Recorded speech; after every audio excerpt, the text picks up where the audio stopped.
Welcome to Clay Mastermind with Don Grant. Mental excellence and industry insights. Brought to you by the Clay Lab, your ultimate podcast for mastering the mental game of clay shooting and gaining exclusive insights from the top minds in the industry. Join us as we dive into the strategies of elite athletes, uncover the secrets to peak performance, and share powerful techniques to enhance your shooting skills. Plus, get behind-the-scenes access to the leaders and innovators who are shaping the future of the clay shooting industry. Get ready to elevate your game, sharpen your focus, and gain insider knowledge from the best in the business. Let's get started. Here's your host, Don Grant. Welcome, Richard Faulds. Thank you very much for joining me on my brand new podcast. I really do appreciate it, and I'm super excited to chat with you about a few things. So thanks for joining me. My pleasure. Thank you for asking. Did you make it home safely? You're all comfy over in the UK? Yeah, we did. Yeah, we had a pretty easy ride home. Much easier going home this time than it was from the World FITASC a few weeks ago, when we had a initial 9-hour delay in Minneapolis airport, and then they decided to cancel the flight and rebook us 24 hours later through connecting flights and everything else. So that was just a disaster. But that's US travel for you. It is, and especially now with all sorts of stuff going on with the airlines. So I'd love to get to know you a little bit and kind of follow a little bit of a timeline. If you could take us way back in your life. Well, as a child, did you shoot? Did you do hunting or anything? Yeah, so right back to early childhood, grew up on a farm in West Sussex, which is a county sort of southwest of London. And my parents had a farm, small farm compared to the American-sized farms, a few hundred acres, and they primarily, my parents' business was breeding racehorses. Oh, okay. So they had a stud farm and a small family-driven shoot, which mum and dad both used to enjoy running. And then for I believe it was my 9th birthday, my dad bought me some shooting lessons with a friend of his, who he was an instructor. So that was my first experience of clay shooting. And then shortly after that, we moved. My parents sold that farm, and we moved a bit further west to Hampshire, where in the next village to the farm that we moved to was at the time one of the sort of the three, I guess, most famous shooting schools in the country. It was called Apsley. So started going there, and I'd have only been 10 at the most then. And started going there, got hooked, and the guy who I was taking lessons from was a guy called Stephen Nutbean, who was he would have been in his early to mid 30s at the time.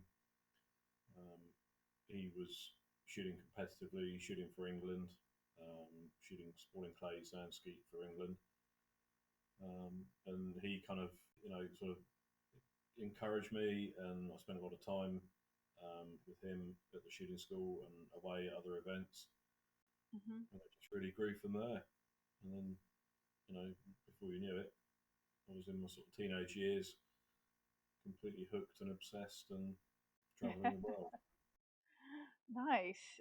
So was that kind of your dream then, as let's say a teenager or early 20s or whatever? Had you found what you wanted to be doing?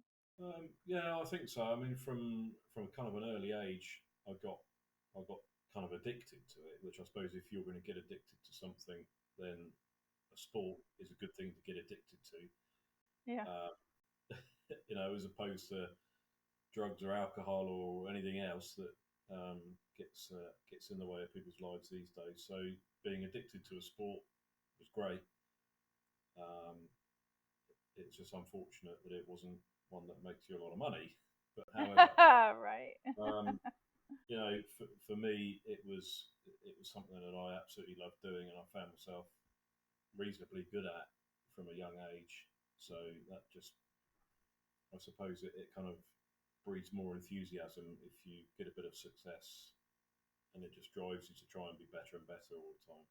Yeah, so I'd like to hear about, those early successes and then how that evolved. And I know just here recently, as I mentioned, you just flew back home because you had set the targets at the 2024 US Open. So your life has evolved in the industry over the years as well. So, take us back. What were the first accomplishments? And you said you basically came out of the gates doing well. So for me, really, probably first major achievement was shooting for the GB team in FITASC in the junior team, and I believe I'm correct in saying my first team place was when I was 13 for the junior team. And I always remember that the two other guys that were in the team with me were much older, and they were kind of like on the verge of going out of the juniors at the time. So there was me at sort of 13, 14 years old, and then two at the time they seemed like giants. They were like 20, pushing on 21, and then from there just really for the few years going through my sort of late teenage years,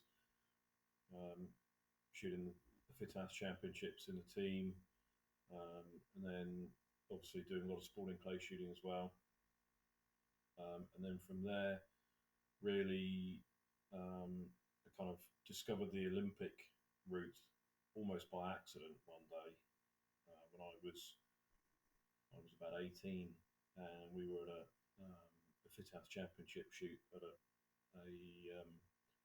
place called Chatcombe, which is now called the Ian Coley Shooting School.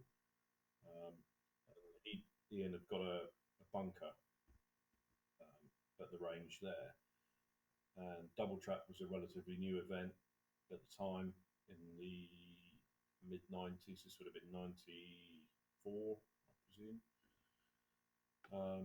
And they were running it as a side event at the FITASC shoot.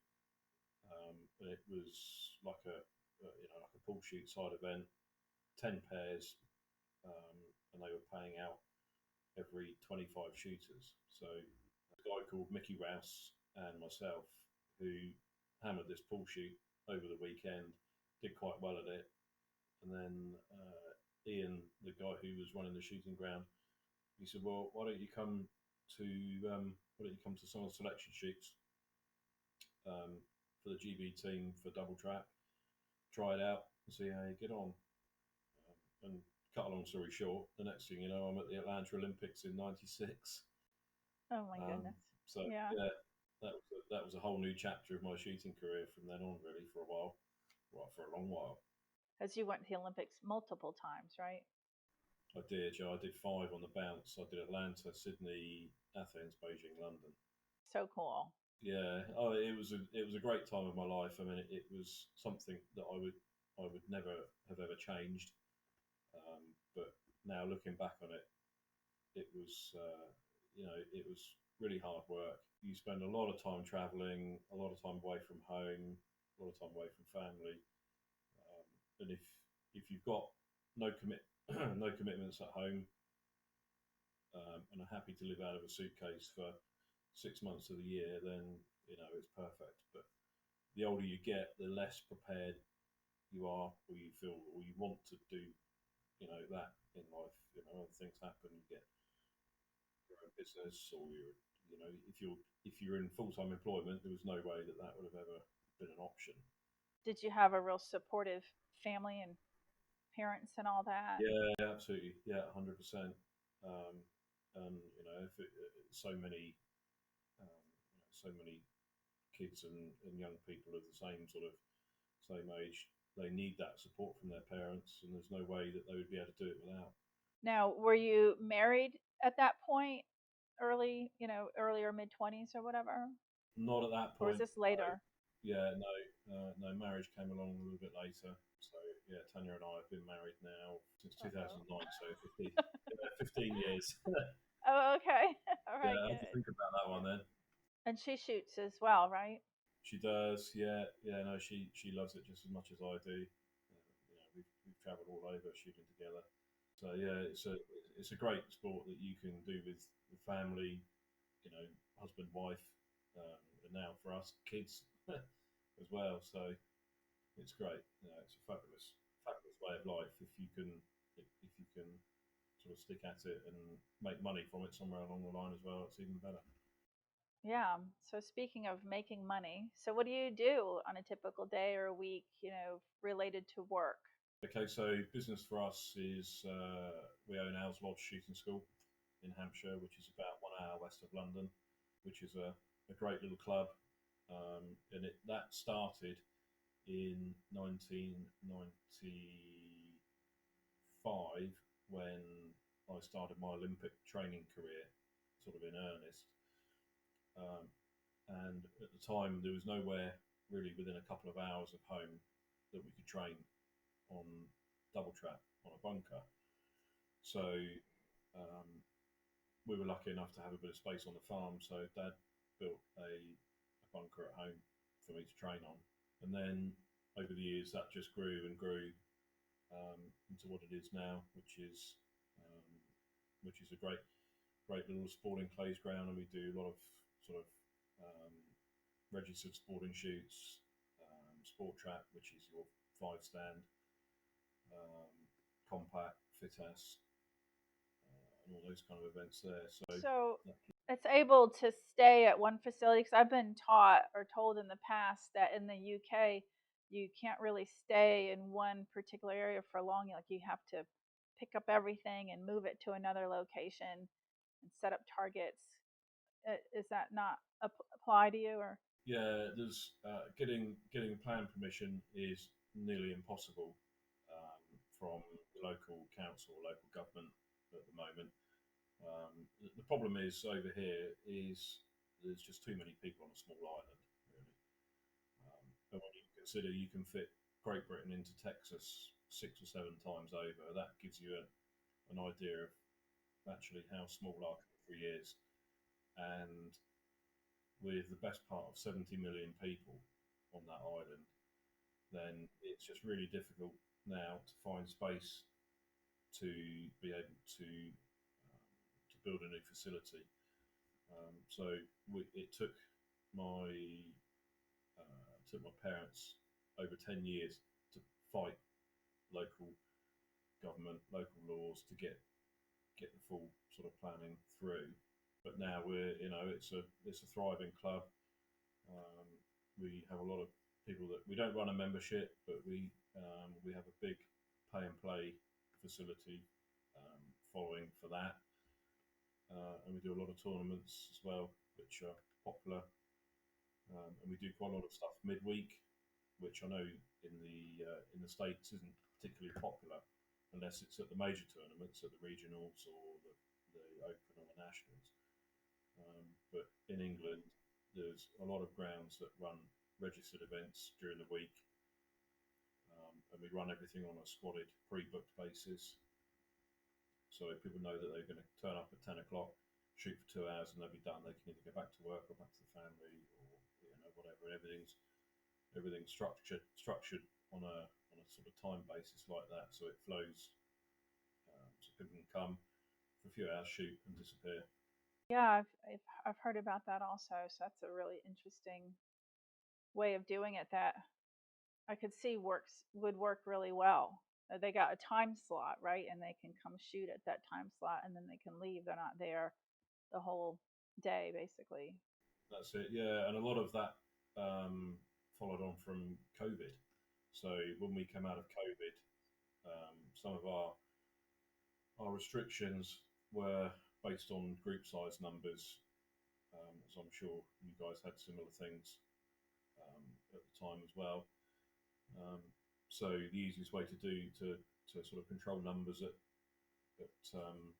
sports events was um, to put people out in squads rather than have 200 people all turn up in the morning and mixing with each other.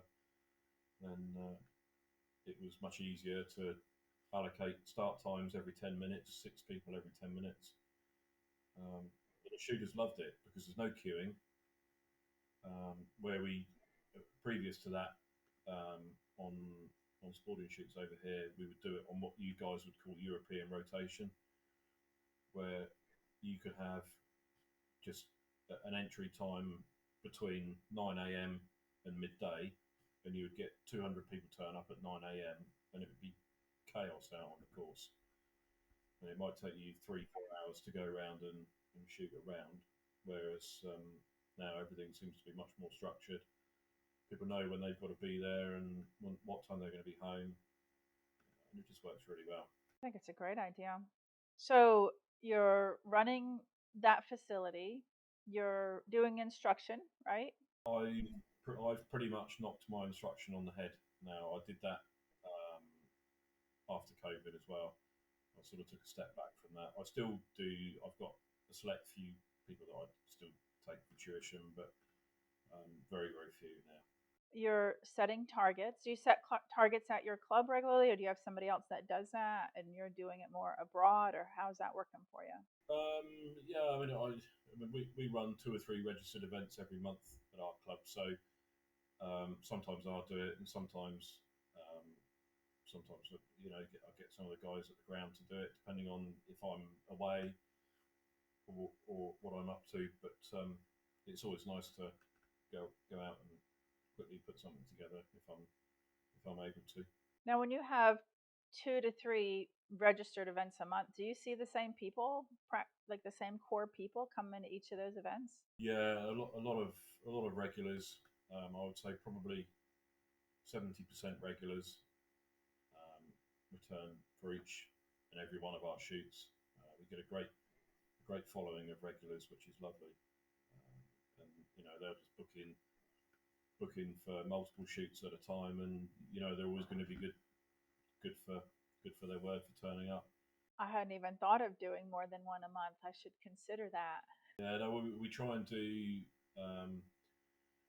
try and do one midweek sporting, one midweek 5-stand, which we call Sport Trap, and we do pretty much one weekend Saturday sporting shoot every month. Looking at you and the type of mind you have, some people are super analytical and some are like go-getters in their career and their life. And a lot of times that translates into shooting in a not so great way. Like I've observed, with my mental training clients, that if somebody tends to be like an executive or an owner or a boss or whatever, that go-getter, make things happen, doesn't always translate over into their shooting very well, because they want to make those shots happen. And you seem like, obviously a go-getter. You seem to have a business mind. How do you see that translating over into your shooting? I'm always pretty relaxed about life in general. It takes a lot to wind me up, so I don't. I'm not kind of like living life on the edge at 100 miles an hour. I'm fairly relaxed, fairly laid back, and I try and translate that into my shooting as well. People often say to me, "Oh, you make it look so easy. You don't look like you panic." Maybe externally that's how it comes across, but internally, you're like the proverbial swan that looks graceful on the surface, but underneath you're paddling like crazy. Yeah. So, but no, I try and stay fairly chilled out with most things in life if I can. Okay. Well, that definitely would help you out a lot with your shooting. Yeah. Laid back, calm, accepting kind of personality. What would you say like drives you and motivates you? I hate losing. Yeah. How do you process that? Like, over the years, have you struggled when you missed targets, um, or didn't perform as well as you'd like, or as you said, lost or failed or whatever? Is that something that you've struggled with or worked on to try to not let it affect you and your performance? Yeah, I mean, ultimately, I think everyone has moments of mental weakness, and I think they would be lying if they say they didn't. I know there's people out there that kind of, would come across very differently. But for me, we've all been in situations where we've come to the end of an event and we look back on it and we can pick holes in either our mental game or the actual physical shooting game. And the more often than not, you look back on it and think, well, for example, that miss caused another miss, which ultimately cost me a world championship or a British Open or a US Open or whatever. So for me, looking at an event, you know that the chances are that everyone is going to miss at some point. It's just how many misses there are going to be, and more so at the championships, but not so much at the registered shoots, because sometimes at just your club level registered shoots, you're always going to get someone who shoots a score that is more often than not above what you would imagine would win the shoot. And that is quite a regular thing that we see here. You'll go around a shoot and you'll think, I'll shoot, for example, a 95, 96, 97, and you think, yeah, you're probably safe for that. Someone else comes in with one extra target or two extra targets, and that happens quite regularly on just the weekend tournaments at home, because we've now got into the mentality where there's people love to break targets, and some grounds are afraid to put on challenging targets, so it becomes a competition of who misses the least rather than who hits the most, if that makes sense. So you're always you're shooting defensively and you're trying not to miss.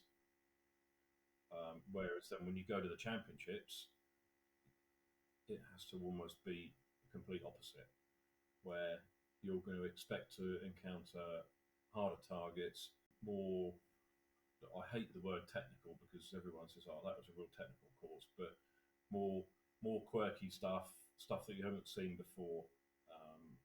And for example, at the US Open last week, when I was over there and set that, you just try and use your imagination to come up with things that people may have not seen before. Just different types of shots, and they don't necessarily have to be mega distant stuff to get people to miss. It's just trying to put people out of place from one shot to the next with the muzzle. Try and make things awkward for them by just putting obstacles in the way, really, and that can be a tree or a bush or. So that's kind of your angle as a target setter. How long have you been target setting? I guess a while since you've had this club, but so how long would you say you've been target setting and then being hired professionally to go do target setting? So the first big championship that I set targets for was in 2002, which was the World English, which was on a private estate not too far from us in England at Summerley, which we did that one it wasn't 2002, it was 2006. So yeah, 2006 was the first major shoot, other than stuff that I'd done at House Lodge. And then just from there, I've done a few regionals in the US. Did the US Open in 2017 at Big Red Oak, which is great fun. I love that. Love working with Mike from Big Red Oak. And then I did the Southeast Regional at Forest City in 2018, the famous hurricane shoot. And then I did the World ICTSF Sporting Clays Championship in 2019 in Ireland, which was great. And that was hard work because that was on a completely greenfield site. There wasn't a shooting ground there at all. So there was no infrastructure. We had to build all the shooting cages. We had to, clear areas through forestry, and literally do it from scratch. So that was proper hard work, that one. But again, looking back on it, hopefully people enjoyed it. I know Derek Mine enjoyed it because he won it. Yeah, yeah. So that was that. Yeah, and then obviously last week US Open #2 for me at Northbrook, which was awesome. So I've owned a shotgun club for 7 years, and the first few years there was an employee that was there before I owned it, that was taking care of traps and setting targets or whatever. And then my son, who was like 20 at the time, started setting targets without any experience. It wasn't like anything that I don't know. I was running a business is more of how I was doing it, and getting a business to get back on its feet because it was falling apart. And but between like him figuring out how to repair targets and set targets, it really ended up wearing on him because people were super critical. And he actually left the club for a little bit and started working elsewhere because he just couldn't handle it. And then you fast forward several years, and now Joe and I have been together, and so I hear a lot about target setting, and he's taught my son a lot. And I hear him frequently say he likes to make the shooter feel like it's them that's missing the target rather than blaming the target setter. And I can't help but wonder if that's like a protective mechanism because right? So how are you, like, does it bother you when people are critical on your targets? How do you feel about all of that? I mean, like for example, at Owls Lodge, if you put on a tough shoot, um, then you're always going to get a percentage of people that don't like it because they're trying to protect their average, and they may ultimately think they're a better shot than they actually are. We ran an England selection shoot at our club in early June, and it was, I mean, for the majority of people, probably 10 birds tougher than they would have liked to have shot. George Dickweed won it on a 92. I think there was one other score in the 90s. I think somebody, broke a 90. And other than that, everyone else was sort of mid 80s and down.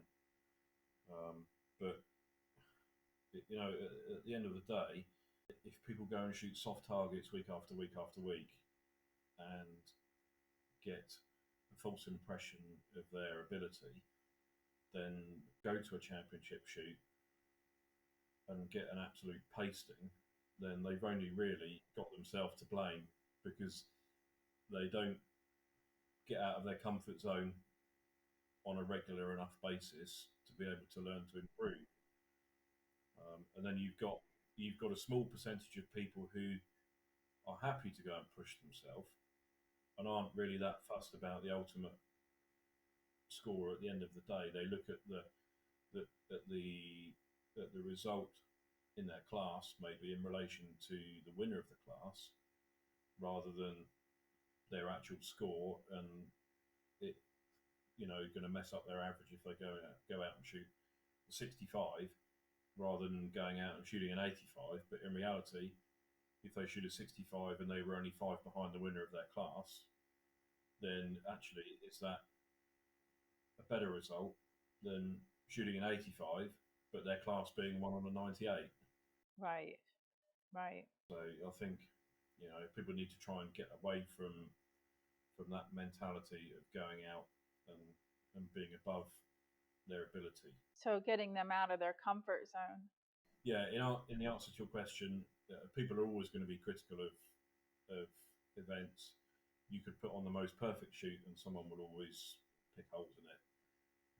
But you just have to try and look at it. As long as I think, as long as the event is fair, as long as all the targets are hittable, as long as all the targets are visible, as long as everyone has time to break the pair, if it's a true pair, as long as everyone has time, as long as everyone can see them, and bearing in mind, and I know it's the same in the US, that the shooting generation is getting older, so you need to cater for the older generation, make sure that everything is visible and everyone has time to get the shots off at the targets, then that is the most important thing.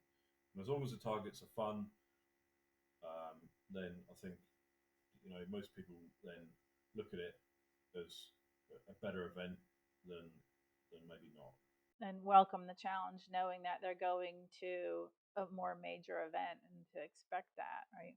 Yeah, yeah, and like you say, if you go to a World Championship or US Open or British Open, then don't expect corporate event targets. Don't expect registered club targets. You're going to have to use your brain and use your feet and think about things a bit to try and build a score. And what would you say are the differences in how targets are set in the US versus England? So in England, we tend to throw stuff, I would say, with more speed. Um, we as we use the 110 target as opposed to the 108, it does carry a bit more weight. It does fly straighter for longer. Um, we use a lot more bigger springs on traps over here than you guys do over there. We would shoot a lot more stuff on straight lines. I think we could probably get another 30 or 40 yards out of a target on a super sporter trap with a double spring on it than you would out of a regular trap with just a silver spring in the States. So the targets that I've been coming shooting in America since about 97, 98 was my first trip to San Antonio for the World English. And I don't think there's been a year gone by that I haven't been over. So, I've been coming for a long time. Sometimes I walk straight into it and I can switch on to those type of targets that get thrown over there. And other times I just stayed at home. And Joe famously beat me up at Anthony's earlier this year on day one of the main event. And I think I've just about recovered. So thanks, Joe. Oh, I did hear that. And I heard you were hoping he was going to shoot at the US Open. Yeah, yeah. No, my parting shot to him as we left M&M was, "Are you going to be at the US Open?" And he said no. I said, "Damn it, I wanted to get my own back." Right. So yeah, tell him I still owe him. I still owe him one. I will. So yeah, it's sort of in answer to your question. I think we tend to throw faster stuff and not so much long, slow stuff with no speed, which is just hard to break consistently. For example, if you're shooting FITASC and you only get a bird once or twice, then great. But when you've got 3, 4, 5 pairs of a target like that, then it's difficult to build a score. What would you say has been your greatest challenge to overcome when it comes to your shooting? What have you had to work on the most? I think just sometimes just life gets in the way of having a clear head. So if everything is fine and dandy, you'll shoot well, and everything just kind of flows. We all lead busy lives, and there's always something going on. And if your head's not 100% focused on that particular event at that particular time, then the problem is the standard is so high. And if you're not firing on all cylinders at 110%, you're going to get punished because there's going to be lots of people who will be. Yeah, and I'm glad you said that because there's some top shooters or instructors that believe that the phrase "it's 90% mental." Like they find that offensive. Um, I mean, I don't think that that phrase was ever meant to downgrade the mechanic side of things, but like you just said, if you don't come in with a clear mind, and you're even in your own personal life, if you don't come into the competition with that, then you're not going to perform well, no matter how much you've practiced, or what kind of gun you have, and whatever else. So what are your beliefs on the mental game and your experience around that? So, wind the clock back to 1998 when, sorry, 1996, my first Olympics, which was in Atlanta. I was 19 years old and kind of like a rabbit in the headlights. And at that time, nobody was really playing with sports psychology at all in the Mhm. shooting world.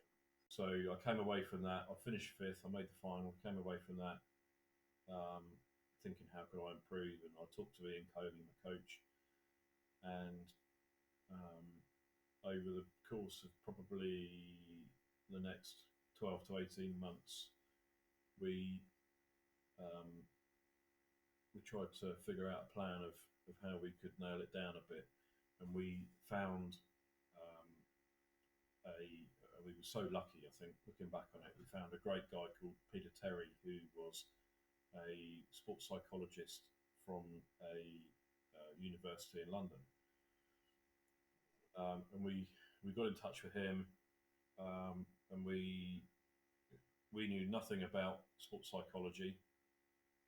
Peter knew nothing about clay target shooting, so in that kind of respect, it was good because we spent a lot of time learning about both sides of that game. Um, but to cut a long story short, within um, within a very short space of time of me working with Peter, I won the British Open Sporting Championship, um, and set a world record for double trap and qualified for the Nice. Sydney Olympics. And I did that on the Olympic venue in Atlanta at a World Cup. Just sadly, I was 2 years too late to win Olympic gold on that venue. Yeah, but you attribute a lot of that to having learned some of the mental stuff, huh? Yeah. Yeah, and then Peter very famously spent the next good few years working with me um, all through my Sydney Olympics, and he was a huge part of my success there. And not only with the double trap, with sporting clays, FITASC, everything. The things that he helped me with helped me right across the board with all the types of shooting, and to this day they still do. That's awesome. What would you say were some of the big takeaways related to what he did teach you for the mental game? So much of what he would say to me was just common sense type things. Um, you can only control the controllables. Don't let things outside of your control stress you out. Uh, and there was he very famously nicknamed me the Iceman, because Okay. when I he said when I watch you shoot, he just said you look so cool. Um, so he said I'm gonna nickname you the Iceman, and he just built that into my pre-shot routine a bit at the time. Nice. There was things that he would try and get you um, to subconsciously learn. Like he put a blue sticker dot in the middle of my watch, which is not there now, but it just like off of a wall chart planner. One of the things you would like stick on there. Yeah. He would put excuse the pun, but he would put a trigger phrase linked to that. So every time you look at your watch, which you do 20 times, 50 times a day, whatever, it just triggers something in your brain, just to make you have a bit more of a thought process about stuff. Did he use hypnosis suggestions to kind of put that trigger in your subconscious, or was it more of a conscious level just decision that you reinforced through time? No, I tried hypnosis once with someone else, and it just didn't work for me at all. Um, I was kind of sat in the room and trying to pretend to go along with it, and it just wasn't working for me. So I didn't pursue that route anymore. Yeah, because the triggers can definitely be set into the subconscious using hypnosis, and then it's just like an automatic response versus just telling somebody every time you look at this blue dot, you're going to have a overwhelming feeling of confidence or focus or whatever. Because if you do it consciously, then there's that need for repetition, like any skill set or habit. They say 28 days to make a new habit or something. So I think that's really cool that he didn't use hypnosis, but yet was still able to have a trigger for you that it sounds like with repetition kind of ingrained itself.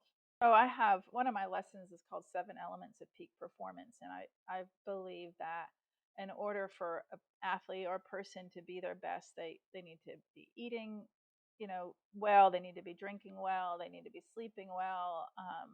They need to be, physically fit and work on their mechanics, work on their mental, and even have some level of faith. So, where do you stand in things like that? Um, it, During competition or even leading up to competition, do you take care of things like how you're eating and how you're drinking and how you're sleeping and all of that? Eating, not so much. I mean, I just get on and eat whatever I feel like at the time. I don't have a particular diet that I follow. Drinking, I think hydration is very important, especially if you're in hot countries. You can soon end up falling foul of being dehydrated, and obviously performance would drop a lot before you even realise you're dehydrated. Um, and sleep is incredibly important. Um, this year, when we've come to the States, for whatever reason, I've suffered more with jet lag on the 3 trips I've been over this year than previously. I'm not quite sure why, but it's certainly taken me longer. Whether it's because I'm getting older or what, I don't know. It's taken me longer to get over the jet lag. Trying to make sure you've got a comfy bed, good pillows, nice cool room if it's baking hot, whatever, to try and get as much rest as you can before you start competing. So you do feel fresh is definitely very very much on the top of your priorities. Pillow is so important, isn't it? Yeah, yeah, do, do you find that you like to stay at a certain brand hotel because they're going to have that good bed and that good pillow and all? yeah. Quite often, yeah. I mean, if we're travelling at home or if we're quite often we drive to France for events over there, so I'll take my own pillows from home. When I worked with PGA Tour pros, and I'd meet them at competitions, and sometimes they would bring their wives in and their children or whatever. They would have a house for the week, and there was this one time where the wife, it was boxes of stuff being delivered, and she had like one of those foam mattress covers, her own blankets, her own pillows, like. And I was like, holy cow, these people have this mastered, as Yeah, far as like making sure that her man was going to be comfortable in order to be his best. It's really interesting. What would you say or is like the best or what you love the most about clay shooting or that industry? And then what would you say is the worst or the greatest struggle related to it? I think that the best thing is traveling the world doing something that you really love, and are passionate for, meeting fabulous people, going to some amazing places and parts of the world that you would never ever go to if you weren't, involved in the sport that we all absolutely love. Probably the worst things about it are the fact that unfortunately in the UK it's it's a sport that unless you're involved within it, from a participation point of view, it's very difficult to um, to get outside sponsorship in. to try and get more money involved, and more coverage, more airtime on TV, whatever. And it's something that we've struggled with forever, and I don't know what the immediate fix for that, even if there is one, would be. I know it was great when the PSCA tour was on, and at the time there was a lot of coverage that was building up for that, and that was really good. And we made a few trips over to do those events because we felt that it was really worthwhile to try and do that. And it was such a shame that unfortunately fell by the wayside as well. It was a bummer. I thought it was pretty cool that they were doing it. Have you ever felt like quitting Not shooting? yet, not yet, and I hope I That's don't. awesome. Yeah, Well, because some people do that, right? When it's not going their way, and they just want to walk away in the middle of that event or something.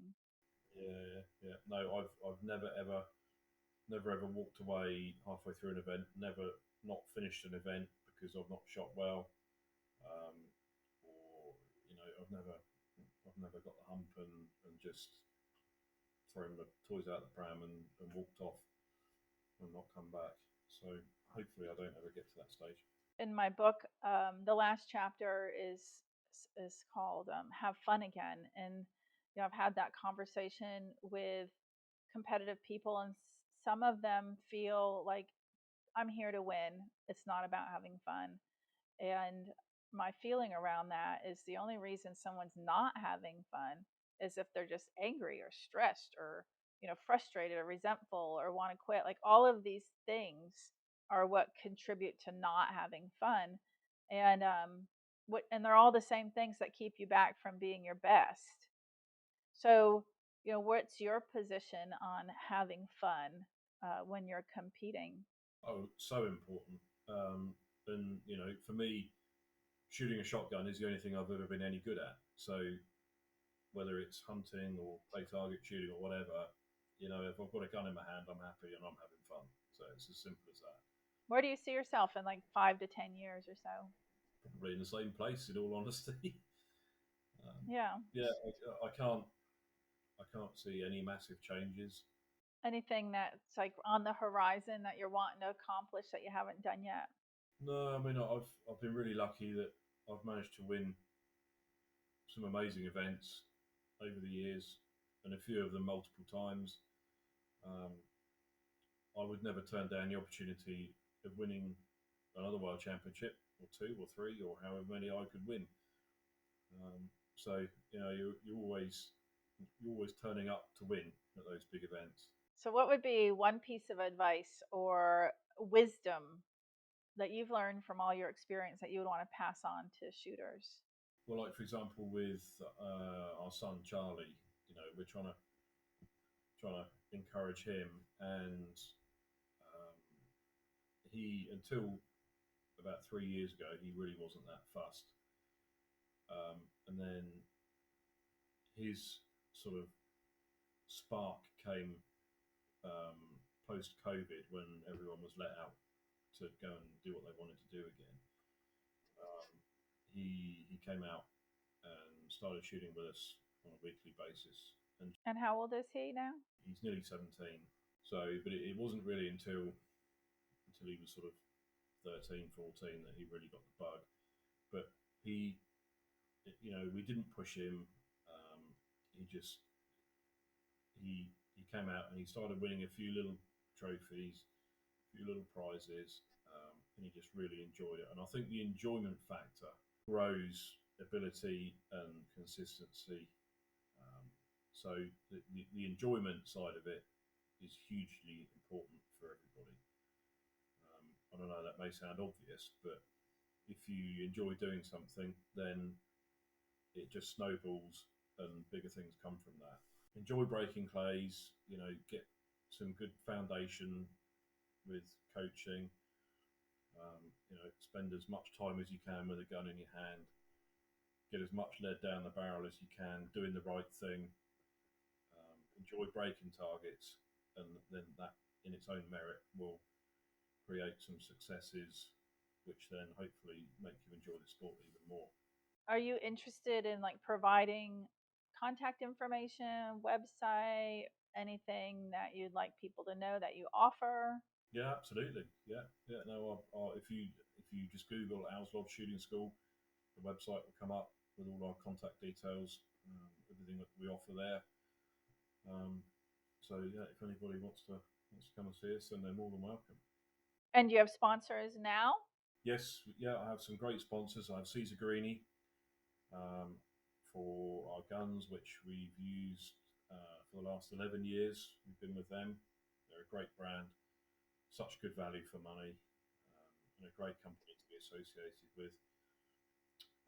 Ammunition-wise, we use Laval Express, which is a British company, British made, and I've used those for as long as I can remember, way back into the mid-90s.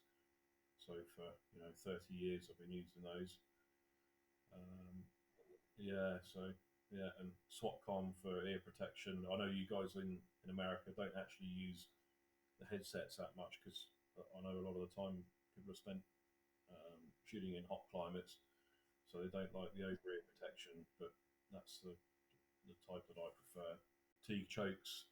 I've got Teague chokes in my gun, which are the internal flush fitting chokes, so you can't actually see them, but they are in there.